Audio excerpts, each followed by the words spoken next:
London Bridge attack, terror threat in UK now at completely different level.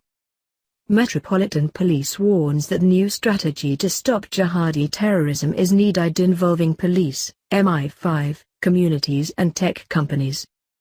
Britain will need to radically change its strategy to stop jihadi attacks because the threat is now at a completely different level of danger, according to the country's top counter-terrorism officer.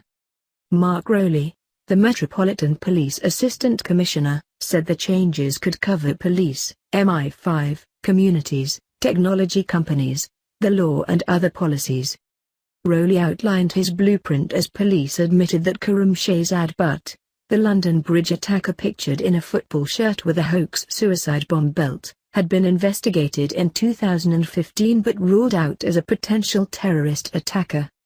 The Assistant Commissioner admitted Butt had been categorized as not posing a risk of attack 2 years ago. The investigation into the attacks involved 2 more raids on Monday in Newham and Barking, East London, as police tried to establish if the 3 attackers had any help. The Renault van used to stage the attack was hired just before the attack, police said. On Monday night police said that all 12 people arrested following the attacks had been released without charge. But, Richard Ridwan and a third man not yet named by police hit people with a van on London Bridge and then went on to stab others on Saturday night. 7 people were killed and at least 48 were injured. The attackers were killed in a hail of 46 bullets fired by 8 police officers. The attack came after atrocities in Westminster on the 22nd of March and Manchester on the 22nd of May, with suspected attack plots foiled in between, one of which was by chance.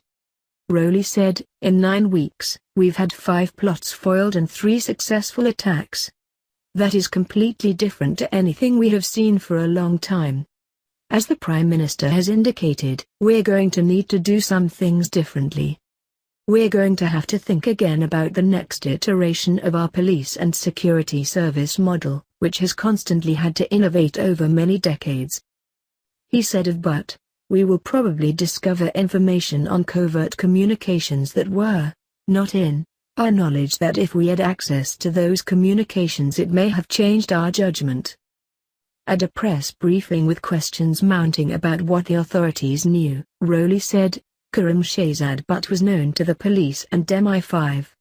But there was no intelligence to suggest that this attack was being planned and the investigation had been prioritized accordingly.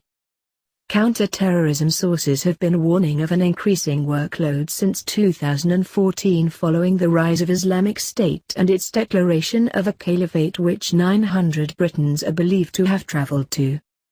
Police named the second attacker as Richard Ridwan, 30, who claimed to be Moroccan and Libyan.